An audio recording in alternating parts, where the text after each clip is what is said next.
So I am Robert Stickney in Rockingham, Vermont, in the southeast portion of the state, along the I-91 corridor, and I'm a sixth-generation farmer on this farm. Maybe just start off, take a tour of what you do now. Maybe if you could just talk to us about your current operation and talk about some of the numbers currently, annually, what you do, and then talk about your, are you in a growth cycle, decline, those kind of things. And then some of the central challenges with current operation. That'd be a good start. Well, I'm going to take notes. Yeah. So you have a couple groups of animals here.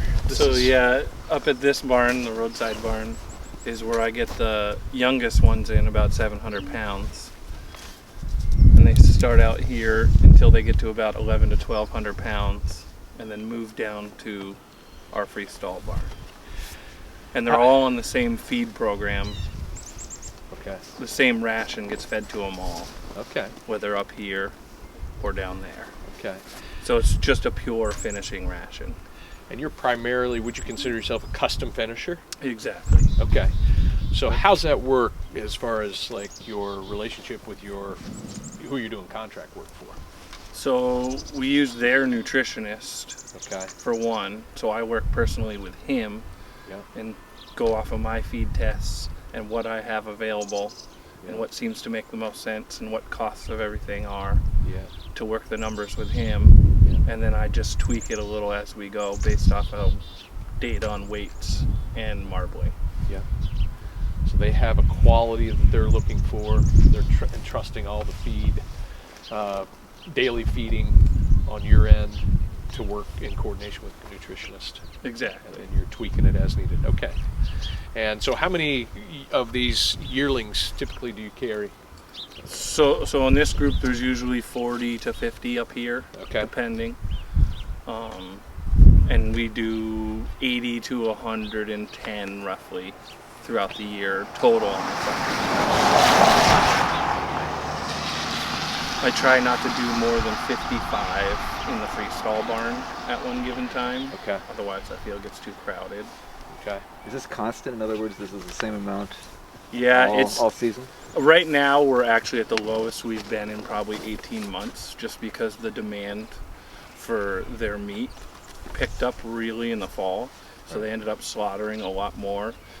And pretty much from the spring on, their demand went up substantially. Yeah. And we had the animals, ready to go here. So they were on average taking about 6 probably a month out of here. And they're primarily... And then about once a month we'll regroup, move some of these younger ones down, get them weighed, decide which ones go down to the freestall barn, and then they'll bring a group from their backgrounding farm and set them up here. So income is always coming in and yeah. So it's pretty much steady. I mean, there's slight fluctuations, but it's always coming in. There's always animals. Right now we're down to 69 animals here. And they just don't have any big enough to bring in at the moment. But if they had them, they'd be here. Okay. And as far as the feed goes, we're here on your home farm. How many acres do you use to produce feed here on the home farm? Well, almost all the feed ends up here. And then even on the farm I lease, I truck it from here daily down to the other farm. And total with what I have up in this area is probably about 220 acres of cropland. Of cropping? Yeah. Okay, and what are you raising? Grass silage, baleage, and then large round, dry round bales, and also large square bales. So are the things that you do there in part of what's going on with the person who does the genetics, or not the genetics, but the person who does your food and things like that for the cows? I sell them some hay, and then that they feed to some of their brood cows or heifers on their home farm. Everything, all the forages I put up that get fed to the animals here, I feed to the animals here, plus the other farm I lease that has heifers and brood cows. So the cost of that is sort of folded into the amount of gain they have in No, there? No? no, because we're just trying to hit between 1.85 pounds a day and no more than 2.2 pounds a day. Okay. So the only time we do have a price fluctuation is if grain really makes a big jump I see. from load to load. But I pretty much keep the forages at a steady price year round. I see. And so you're mixing, you have a custom mix, and what are you using currently to mix your feed? Should we walk over that way? Sure. Take a look at the finishing barn, and okay. We'll take a look Sure. at what you use, and okay. And right here, they can, in the summertime, I will rotate these guys around on the pasture. So there's only 17 acres right here attached to the barn. Okay. But I'll rotate them around in an intensive grazing as well as feeding the TMR just to keep the costs down. And they seem to be gaining just as well. Are they weighed weekly? Are they weighed? About once a month to once every 2 months, depending on how busy things are and hectic. And how much we need to move them around the barns too. Right. If we need to start shuffling animals around, we'll always weigh them before doing it. Wintertime seems to be more often because there's more free hands available. I gotcha. And not cropping so much. If they needed to increase the number of yearlings they sent you, is your current capacity in this area what it needs to be? Like, do you have more space for more yearlings? Okay. Make some more improvements for inside the barn, add on to the feed bunk here. Mm-hmm. Inside this little narrow fence, and behind the feed bunk over there is actually all concrete. Mm-hmm. And then in this barnyard area where I have straw put out for bedding, Mm-hmm. that's all concrete there. Mm-hmm. So you got room for maybe 20% more? I could probably do 50% more. Wow. Okay. I mean, that feed bunk right there will support 80 animals. Because here we've also commingled F1s with the full-blood Wagyus. So as long as the contemporary group is similar weights, they can be together. Yeah. And you can go out to capacity. Okay. And we've done a lot more recently in the last year with heifers and older cows that wouldn't get bred and putting them into the feeder program. Okay.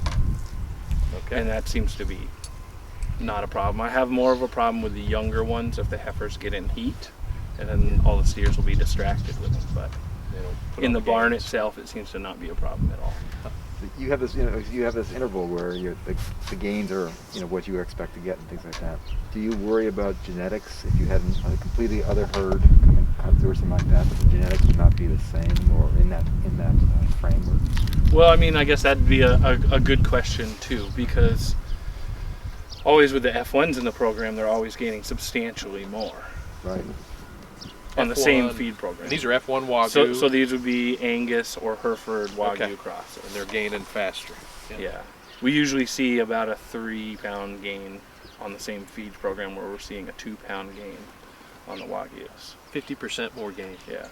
That's pretty substantial genetic difference. It's pretty substantial. Yeah. But I think a lot of it too is the F1s eat a lot more. With the full blood Wagyus, they don't eat. We're only eating probably about 23 pounds of dry matter a day. We're substantially more on the So it's appetite, it's consumption, other crosses. Yeah. as much as it is. And that's one issue with Wagyus that people can have, Okay. is they don't have a strong appetite. But as soon as you cross them, Right. the appetite's there. Okay. Is that on par? Are they eating the same amount, consuming the same amount that a standard conventional breed might? The Wagyus or the F1s? The F1s. The F1s, yeah. Okay, so right on par with the standard Angus. Yeah. At least the ones I've had here. Yeah. Yeah. Which have primarily been Holstein and Wagyu, with maybe sometimes a little bit of dairy, maybe a quarter dairy in them. Okay. Okay. I said Holstein. I meant Hereford and Angus with the Wagyu. Hereford and Angus. Yeah. Yeah. Good. Walk up. Right. So within this last year, I've officially, I guess, taken over everything involved in this farm. where we've been here since 1897. Really? Which Your family? the family has owned this farm down here, and then there was actually an older farm up behind the house. There's 40 acres up there where they originally purchased, and then bought this one down here by the road. So that makes me the 6th generation on this one specific farm. And I It is think 1897. the 9th generation in the state of Vermont. Wow. So carrying on quite a tradition Right. here. And this is what the operation has evolved to. What was it before? Was it primarily dairy? So it was primarily dairy Yeah. until 1997, and my grandfather decided to retire. Yeah. And but he kept cropping just as much and was raising replacement heifers Yeah. from bottle calves until they were bred and springing, and then he'd sell them mostly to local farms in the area, which I was doing when I was younger, but I wasn't working here, say, full time. Yeah. And we just kept them in the freestall barn. Sold corn silage out of the field, out of the bunk, sold a lot of hay. Stopped chopping grass at that point, which I have now gone back into in the last 3 years from an economic standpoint. It's making sense here. And we had the facilities to do it too, Yeah. which helped a lot. Yeah. But yeah, we've been here. So you're working For primarily some with time. older dairy infrastructure. Right. Is what you're working with. You just built a new barn for equipment last year, but other than that, it's primarily what was here in 1997. Exactly. Okay. Not much has changed until I've, say, taken over things, and we're slowly making improvements Yeah. to modernize it and also make it better for the operation I'm running with beef animals. Yeah. So you're modifying. And also the farm I'm leasing as well was a dairy farm that was modified into a beef operation with a bedded pack that has a very large main milking barn. They took all the stalls out of it and flattened it up, and now it's a bedded. Where you're feeding now. We have the 2 bunker silos here that were here before. And then I also, if I need an overflow for chopped silage, the neighbor's farm just a half mile down the road, Yeah. I can use that, which I have been the last 2 years.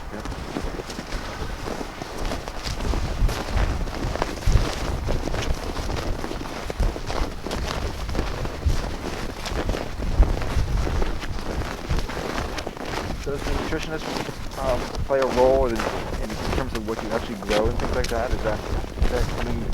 Being breeds, or Yeah, well, breeds or anything like that. he specializes in Wagyu, so they hired him on. And there's forage that you do because of the actual. Oh, you explained that too back there. Then, back Yeah, I actually put up forages that I feel make the most sense both economically and for the animals, for what we can grow in this area and with the land I have. A lot of my chop forages are in the village of Saxon's River here, but I also have 120 acres within the same town, but right on the river, on the Connecticut River. And the soil is substantially different. I am limited on what I can grow there sometimes. Like right now, they're not allowing me to plant corn silage. But it's amazing to see the differences when weather's changing and the soil types are so substantially different. But my hauling costs, say, from that tract of land to here is substantially more than just in the village down the road. And I know this land better. You do a lot of testing then when seasons begin to go and things like that. Yeah, So you have to keep that level of gain. exactly. So I'm probably testing every 2 weeks on all my forages. And then it also depends on what I have for a supply as well. You know, this last year was terrible for grasses with the drought. My corn did really, really well because it's on some wetter ground anyways. And I have a lot of newer rotation, so I had a high organic matter content.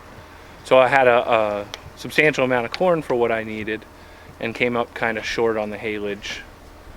And my first round of haylage didn't test as good as I would want it to, so I didn't want to feed it to the finishing animals. So instead I'm utilizing it to go to the brood cows more and pushing it harder there. So let me view out a little bit here. when it comes to what you feed, other than grain, are you producing 100% of the forage? As of right now, no, Okay. because there's such a shortage of grass this year with the drought. But in a typical year? In a typical year, yes. Okay. That might change, truthfully, because it was kind of like a good thing in a way, and now I'm utilizing straw in our ration for the finishing steers, which is, I think, going to be a much better product at a cheaper price than I can even put up hay. And it's more consistent too, which I like. So you're importing straw? Yeah, From so outside the pretty state. much we're Yeah. using another byproduct Yep. to fill our fiber gap in the ration. And that is one thing that is challenging around here with the substantially different soil types, is one side of the field can be substantially different from the other side of the field. So one bale can be quite a bit different than the next one. I know you mentioned using distiller's grain also, and now the straw as a feedstuff. Are there other feedstuffs you're exploring right now? Right now, I have not found anything that would make economic sense, but I'm always exploring for something. Okay. Anything that'll be cheaper and just as good as a product or better. Yeah. I'm always willing to look into anything, really. And your nutritionist is open to, Yeah, as long and- as the gains are what you're looking for and the product quality's not compromised. Exactly, and Okay. he's technically based in Texas, Yeah. and but he does farms all over the country. Oh, So he knows of a lot of different byproducts, say, or how forage samples, say, are completely different in California than they are in the Northeast. And usually, as a general rule, a lot of times he does mention that our forages are of a higher quality, So with which 200, is nice. So it keeps some costs down, even though it costs more to produce it than, say, it does in California. yeah, because the quality is higher. Right. So on 220 acres in a drought year, you're having to buy in feed for between 80 and 110 annual finished animals. Am I catching that right? That in a drought year, 220 acres of cropping is not sufficient Right. for the operation. Okay, so that's I would say if I was healthy this year and did not break my hip, that wouldn't be the case. okay. You'd have made it work. Exactly. Okay, but it still would have been tight. It would have been a tight year, but yes. So shall we say a 2-to-1, 2 acres for every head? I mean, for pretty cropping? much I'll probably just need the equivalent of one trailer load of hay is all I'm behind on. But I ended up selling grass silage that I made more of because of my injury Okay. that I could have made into hay. Okay, so this is your feeder group, and so they graduate from this group up here. They Right. come down at what weight? You say around 900? No, normally around 1150 probably is the average. Okay, so they come down to 1150 live weight, and you're bringing them up to what, 1350? So you're putting a couple hundred pounds on them? Oh no, they're going. Lately, they've been going a little over 1,500 pounds, which is the goal. The slaughter weight, 1,500 pounds.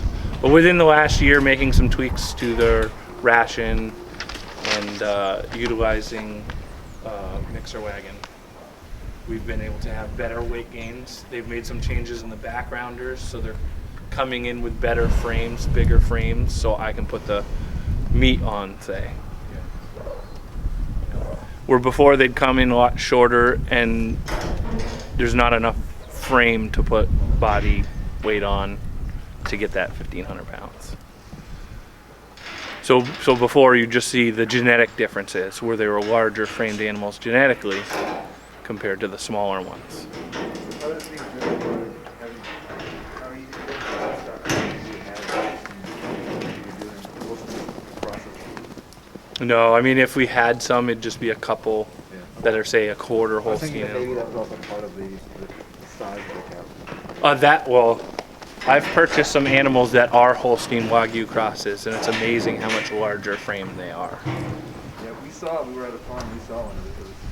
They were, first of all, they were taller than me. Jump. Yes. But you hear about farmers basically are doing something in the middle, like 1,500 pounds. Yeah, for the market, they want the 1,500 pounds. and they're still being slaughtered at the same age. As What market is this? it's all direct sales. And your average finish time then, bringing them up to 1,500, how old are they typically? There's a few scragglers that don't ever gain well throughout their entire life, and those might go 30 to 32 months. We won't ever slaughter before 24 months, but we'll hit that target weight at 25 months with some of them for sure. Average 27? Yeah, 20, 26 probably lately. And how many people does it take to pull this off, Robert? You got yourself, you're managing the operation primarily. So pretty much I'm managing and doing the majority of the work. Okay. And I probably, comes down to I have, say, 2 part-time employees that equate to 30 to 40 hours a week. Okay, so it's 2 FTEs. Let's call Yeah. 2 full-time people. You a little more Yeah. sometimes, but okay. Is that stable, the part-time help? Yes. Okay, so if It's they been pretty go- stable for a couple of years now. Okay. So what you need or what you can get? That's been, I'd say within the last year, it's what I can get for sure, and just what I need. I've been able to get what I've needed always. Okay. Some of the people who help me are very flexible. Right. I mean, me being out for, say, almost 6 months with my injury, there was plenty of people there to fill the gap, and then people willing to just help. So if you wanted to expand, say you wanted to bring that extra 50% in, it's realistic that there's affordable, skilled labor in your Yes. area. And, Okay. and in reality, my part-time guys have already said that if I needed them, they'd work more for sure. I know we've talked a little bit about you've modified older dairy infrastructure. When it comes to growing and expansion, what parts of this do you like, and what would you like to change if you were to grow? Are there more considerations with the finishing barn? Are there more considerations with the backgrounding on yearlings? At this point, I'd probably like to go to a bedded pack barn if I Okay. was to build a new facility, but still have a concrete feed bunk. I Okay. like the feed bunk compared to a flat alley. It works really well with this finishing program. Less waste? Yeah, less waste, no time pushing up feed. Yeah. We're actually just feeding one time a day in the evening, and then top dressing with a very minuscule amount of grain in the morning, just to try to get them to come up a little more. Wow. And it seems to be working pretty good. As small as I am right now, it makes more sense economically to just feed once a day. If I had more animals, I would feed twice a day. And if you had more animals and needed facilities, have you put a price like per head of what it would cost to build facilities? With some just rough estimations, talking to some people, if I was to say double at this farm to make it so I could have 200 animals, Yep. it'd probably be about a $1,200 to $1,300 per head investment to do it exactly how I wanted and be just turnkey ready to go. Yeah. Okay. That's helpful. Are there key components that you're missing right now in order to scale, other than barn space? Are there other Barn space is the largest thing. Yeah. Even if I wasn't to scale up right now, I really want to invest in building a commodity shed. Pretty much tearing down an old barn and in place of it, putting in a commodity shed and pouring some more concrete in the yard to make things more efficiently So you'd have partition. run. Exactly. Okay. And then do larger loads of grain to save some money. Be able to put wet distiller's grain on a pad in the summertime. Right now I have to put it in an ag bag because I don't have enough concrete space to put it anywhere, which does keep it very well, but it can be a pain when it gets muddy. And that's a contract you have. Do you have a contract on that distiller's grain, or No. it's just available as a byproduct from Anheuser? Correct. Yeah. Well, that's the plant, the factory say it comes from. Yeah. It's through a different company that brokers it out.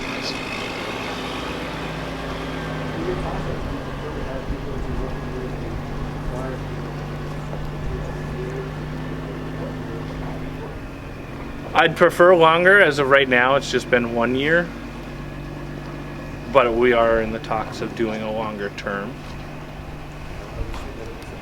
I like doing contracts for everything, including even hay sales.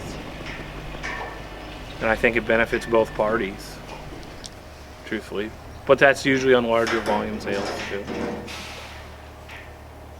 So on a custom finish contract relationship, you would want to see 1 year or more. Correct. And a commitment of a certain number of head. Exactly. Okay. Do you ever look at the situation and say, wait, I'm going to do my own kind of thing? I actually was on a smaller scale before I was full-time on the farm. I did have a herd of 40 animals, and I ended up getting a disease with them, which set me back on calving. And this opportunity arose to grow what we were already doing here. And in reality, it drives me more having someone else's animals. I feel like I want to perform even better and just look at numbers more, I think. I'm not sure why I am mentally that way, but Well, it's the benefits of partnership. I Yeah. think is what you're saying is strategic partnership stimulates expertise and specialists in their own, so you stay in your own lane. it also Yeah. makes me focus more on one thing and not just so much the herd and where I'm going to source animals from and where I'm going to sell animals from, and just concentrate more on putting up higher quality forages, keeping our feed costs down, still hitting our target marbling, our target weights, Yeah. You become the finishing specialist. and especially as I've expanded, instead of being so scattered out, I can concentrate more on fewer things. If you were to develop your own, diversify and have your own finishing operation independent of your current customer, your client that you custom finish for, is there a source of yearlings that you could buy in to put a finish on that's reliable that you would go to? I mean, I have ideas, yes. There's plenty of phone calls you can make. Yeah. I don't think there's a local source Okay. for the numbers I would need to make it work. Okay. So you're looking As of right now. looking as far out as either to the west or to the south. Well, just not within, say, 20, 30 miles of the farm. Yeah. You know, it's not like a neighbor. But of course, we're not in a large farm area down here. And pretty much the farms that have livestock left on them are just the larger dairy farms are mostly what's left. There's a couple small ones, but we're not in a. I'm by far the only one within a while or ways doing this type of stuff. And the farm I feed or finish their animals for, they're the largest beef farm in the area by far. So maybe just tell us a little about the genetics, the genetic backgrounding for the animals you currently feed. These are Wagyu cattle. Full-blood Wagyu cattle. Yep. Now that we've pinpointed down and started using the TMR mixer, so every bite of every cow is exactly the same, it's made it so we can really notice with our weigh-ins and gains which animals are gaining better or worse based on their genetic background. And same with marbling scores. So you're dialing it into the sire. When we were just component feeding before, Yeah. there'd be some animals that would eat much more grain, some that didn't even want to eat grain, some would eat more hay, some wouldn't, some would just eat corn silage, say. Yeah. So it was hard to pinpoint those down with that data from that feed sourcing. Now everyone's got the same exact food all the time. Yeah. And the advantages and disadvantages of Wagyu cattle when it comes to the finishing program that you have, what are pros and cons? Well, I'd say the disadvantages of the full bloods is more health issues. Okay. And part of that is related to the length of time in order to hit a high quality product is the length of time it takes to finish them, which is a minimum 2 years. So that puts a strain on the organs Right. at later stages of growth. Yeah. So we're feeding special minerals formulated specifically for Wagyu cattle to try to combat those issues, which has seemed to make a difference. But before we'd have, say, circulatory issues, some things that have popped up usually around this time of year is urinary tract issues. Seem to be a big problem, and I think that's partially because of their lack of appetite and they don't drink enough. Yeah. So in the wintertime we always have free choice salt blocks to try to get them to drink more. Okay.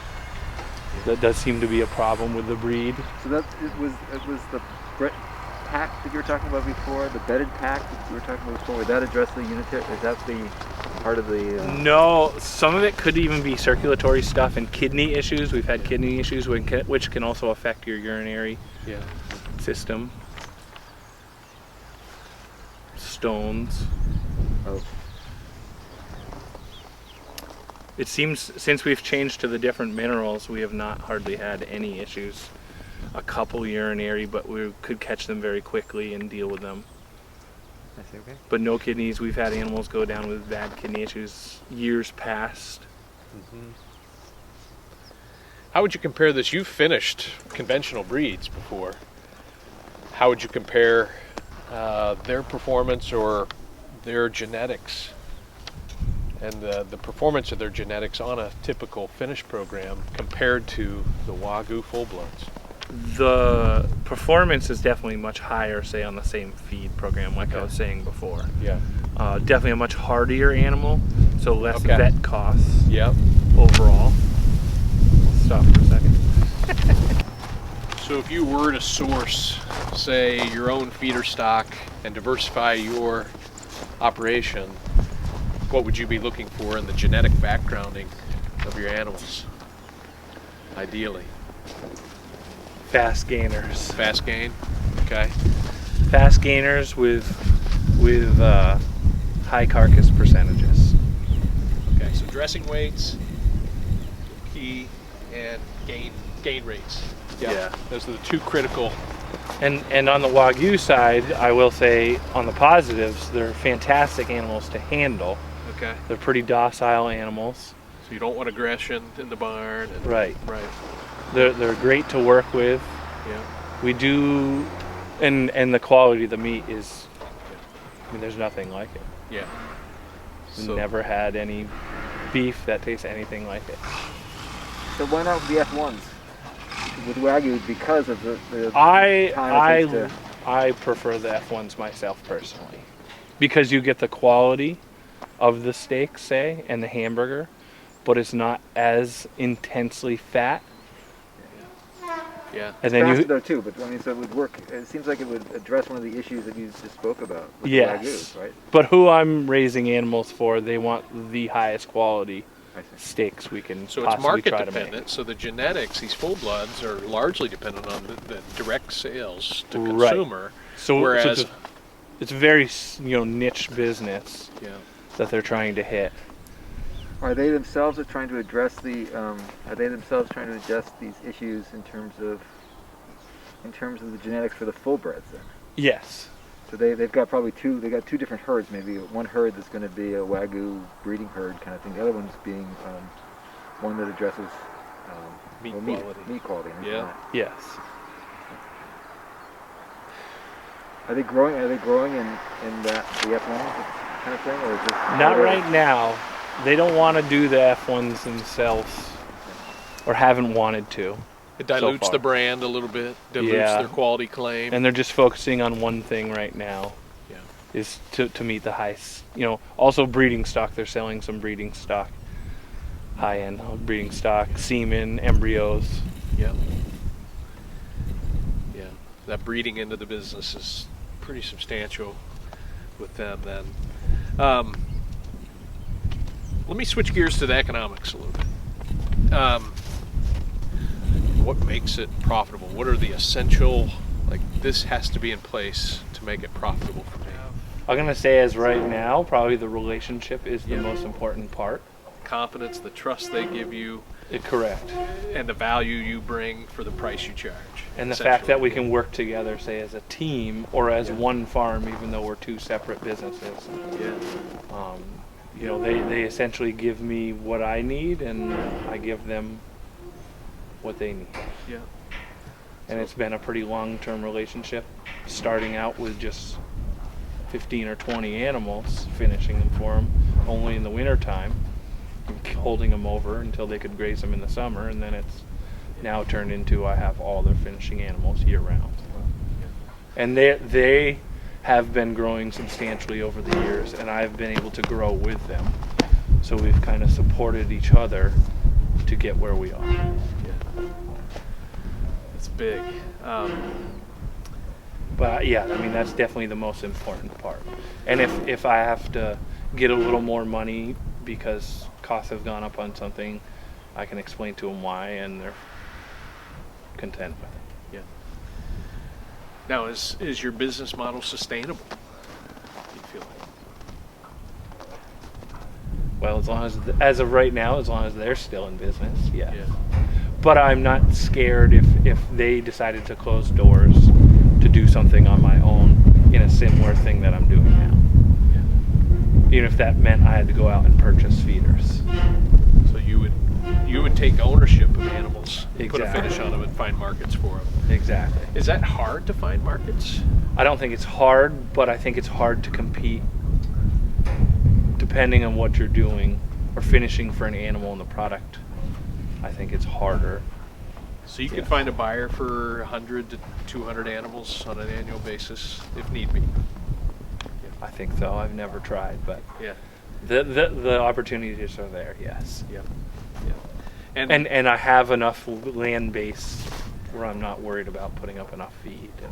I'm always willing to change if needed. Yeah. And as far as distribution goes for your live cattle, again, that situation came and you're independently buying feeder cattle. Is distribution available for your live cattle? Shipping? Oh yeah. Okay. Yeah. And once they buy the live cattle, then the rest of the distribution to the consumer is on them. Right. Yeah. Processing's on them. Correct. Yeah. That's the nature of the relationship you would create. I mean, I really like just being on the farm. Yeah. Yeah. So I don't like being a salesperson. So marketing live cattle is not hard as long as you can still be competitive on your Correct. pricing for your buyers. What would the minimum be, let's say per month, if you decided you wanted to go into the business and things like that? What would the minimum number of cattle that would be finished every month that would give you a stable relationship with chances to grow and all this kind of good stuff? I mean, I guess that would depend on what the buyer would want, essentially. Well, if you go with Chicago mercantile prices, they're paying $1.40, Right. $1.50 a pound, something like that. I mean, if I was to do that on my own, I probably would expand on another barn so I could market, say, 40 a month. Okay. Try to do a trailer load a month. Pot a month. Right. Okay. Yeah. Just the economics of it. Yeah. Because it gets a little thinner. Right. Margins gets a little thinner. Yeah. And you wouldn't have any objection to shipping it to Pennsylvania? Again, this isn't this, you just, I mean, I love that I'm creating a Vermont raised and finished product, and it's even being slaughtered in Vermont and then sold out of Vermont. yeah. But I also want the farm to survive, and sometimes that means shipping cattle to, say, Pennsylvania. But no competition for this service really in this area. Not in this area, no. Yeah. I think there's opportunity people could take, yes. Yeah. But right now, I'm the only one doing it Yeah. on this scale by any means.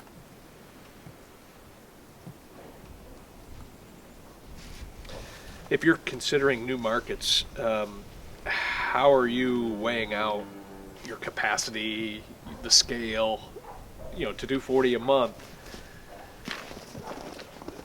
It sounds like it might include that investment in a new barn. It Right. you might require a larger land base. Those are probably required, would you say? Yeah, the land Okay. base to a point, but also I've definitely contemplated and looked into purchasing more feed. Yep. Which in the Okay. summertime, sometimes I will say purchase corn silage Yep. because the face of my silage pile, you can't keep it fresh enough. Yeah. So if I buy it in smaller amounts, I'll be feeding a better quality product anyways. And I've always been able to source some. And I also feel like if I was to get to a certain size, and depending on the labor force and what I need for equipment, and the challenge of acquiring more land, whether it be renting or buying in this area, sometimes economically it makes more sense just to purchase feed and concentrate more on feeding and keeping your costs down and the animal health and working the animals more. So wouldn't necessarily require increase in land access. No, In fact, you are leaning maybe away from that. right. Yep. Okay.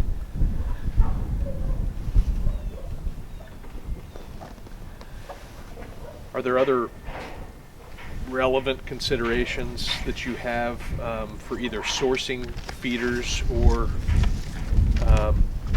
accessing markets for those finished cattle? What was that question? Are there other things you're considering when it comes to sourcing feeder cattle for your finishing operation or accessing new markets with finished cattle? Well, yeah, I mean, I've obviously wanted to branch out and not just contract feed for one farm only, because if they do decide to close doors or something one day, then I'm kind of stuck and have to find something pretty quickly. And say if it was a good year with feed, then I'm stuck with a bunch of feed that's not worth a lot of money at the time. Yeah. And what do I do every day instead of take care of 200 animals? Yeah. Yeah. So I have been looking into branching out, even if some of it was on a small scale of my own, and just setting up even a small farm store here at the farm. We're on a pretty highly traveled road.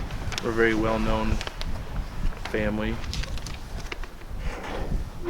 How do you envision just the administrative side of coordinating those 40 head a month going out to buyers, and the fluctuations in markets, and your capacity on the administration side of that, marketing your own product per se, marketing your services first, locking Right. in the contracts, and then locking in the buying relationship, locking in the sourcing of feeder cattle. Is that a manageable increase? Yes, Okay. for sure. Especially with the help that I have now. Yep. They can fill in some of the gaps that I say do hands-on stuff on the farm, Yep. and then I can concentrate more on marketing or sourcing. Yep.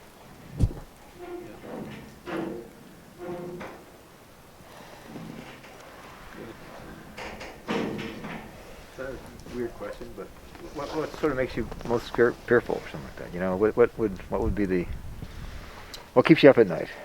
Related to I mean, right now, nothing keeps me up at night. All right.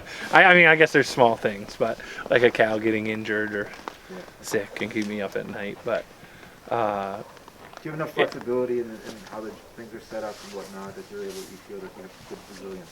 yes, and like I've said in other questions, like I'm never afraid of change. I like change in some ways, even if it's minor. Yeah. I like challenges. I like taking risks, but I will say, in the last year, thinking about it, doubling in size would be a much larger financial risk, and a lot of debt. And I've been able to keep a low amount of debt all along, which is comfortable. Is access to capital of this sort, is Vermont a great place for that kind of thing? Is that part of what? I'm not worried about acquiring, say, a loan if I needed to by any means. I think there's a lot of good sources in the state of Vermont that I haven't even really utilized yet, but I know they're there, and I know even family members that have utilized them.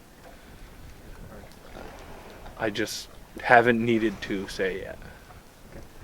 how important is scale for, say, legacy? I know you got a son. He's interested in your operation. He gets involved. He's young still, but how important is scaling? I think scale is huge to keep this farm operating profitably. Yeah.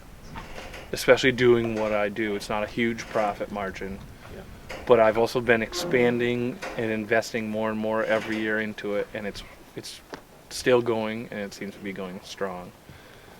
So you're going to stay. And I hope at one point we can get to a scale where we could ride on that scale for a while and live pretty comfortably, and just keep improving on what we have instead of expanding as well. That's been the largest challenge, is not only improving what infrastructure I already have, but also expanding both with larger equipment and, putting up a new barn for feed source and machinery, and it's challenging to do both with my profit margin.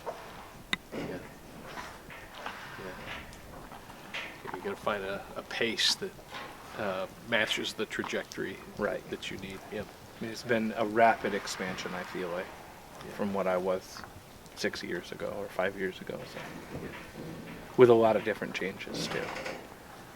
Well, that sun is nice. That sun is Warm awesome. up Let's big stay here time. for a while. Yeah, this is like February sun always gets stronger. It seems like. But yeah, I mean, I'm not worried about if I was to take a large loan out, being able to acquire one by any You means. just have access to this money at a fair sort of fair value. Yes.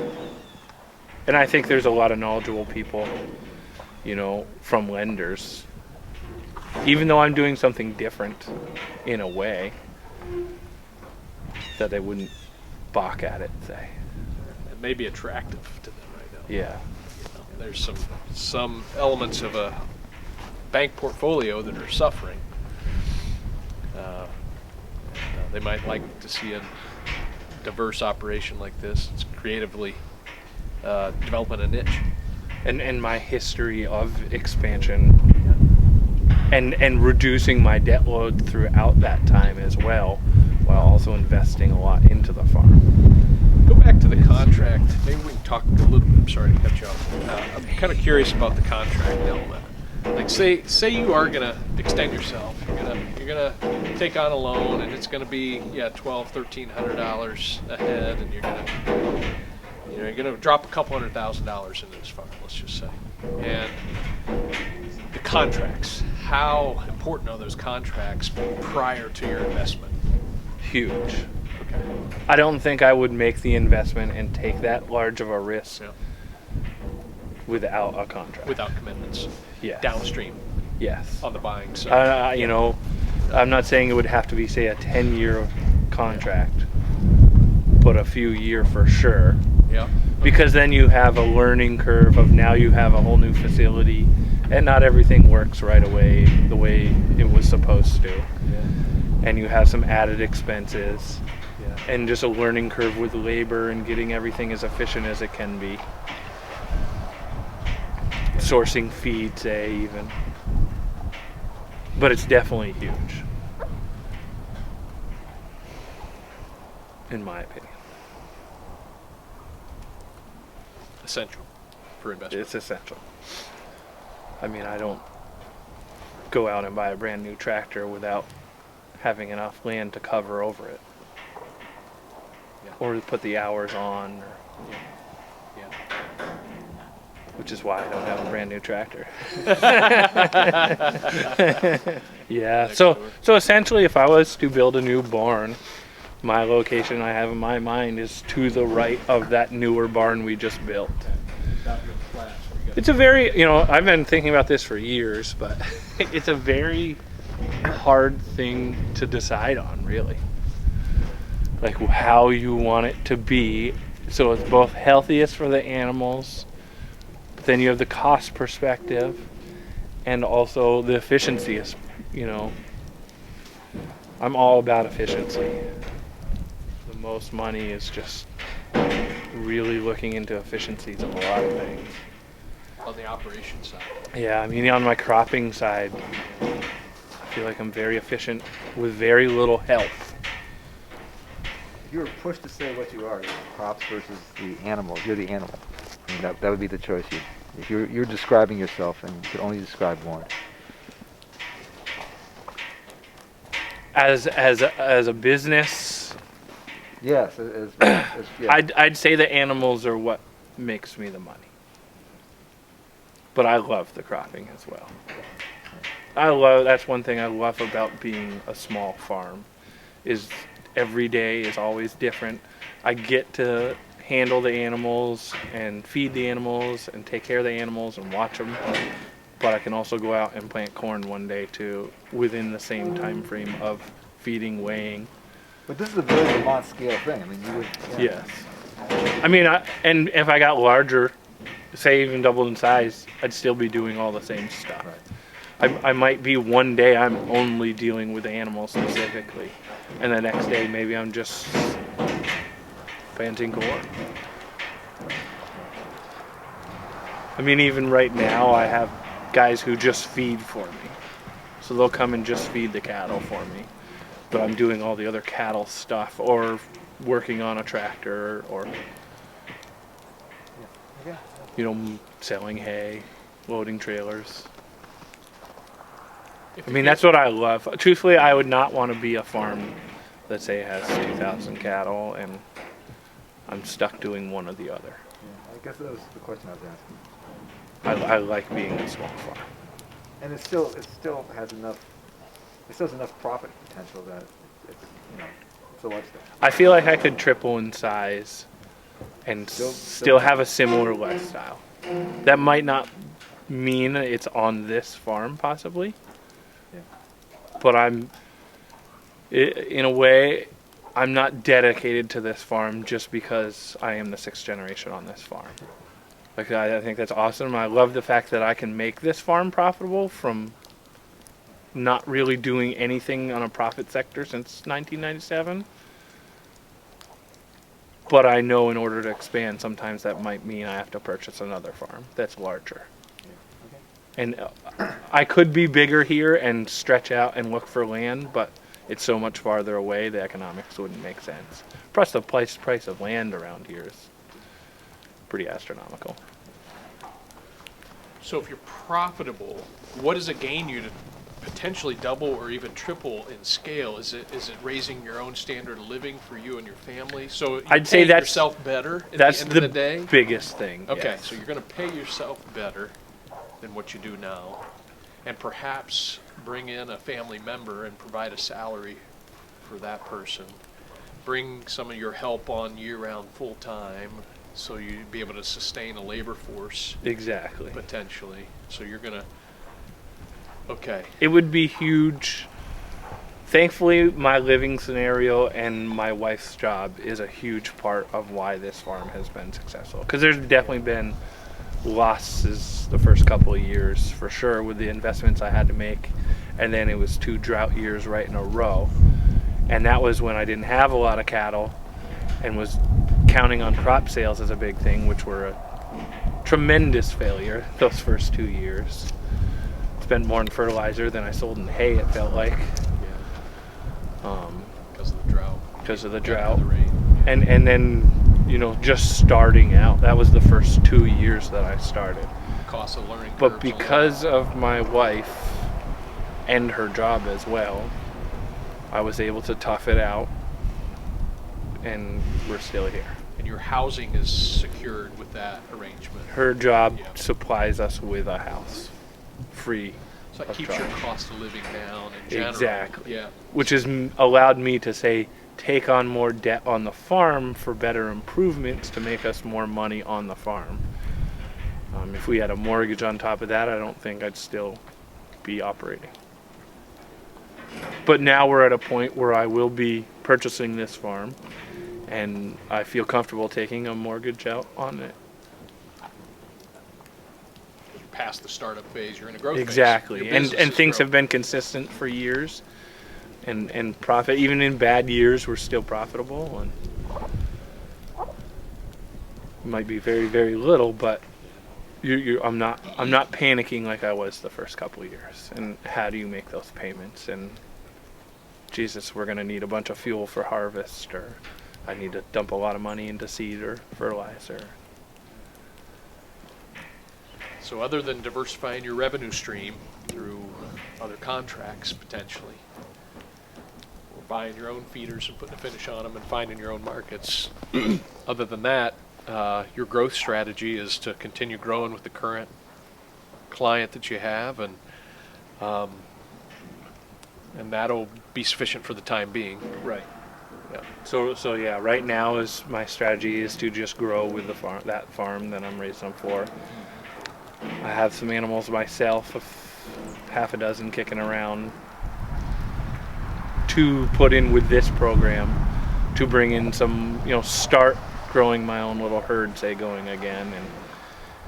But your next big step is the investment in the barn and a potload of your own animals Exactly. leaving this farm on a monthly And basis. one reason why I only have half a dozen animals, but have my own again, is just to get some data off them. Yeah. Because I am feeding them the same things Yeah. that I'm feeding all these full-blood Wagyus. So you got a pilot And they are test. actually Angus and Hereford Wagyu crosses.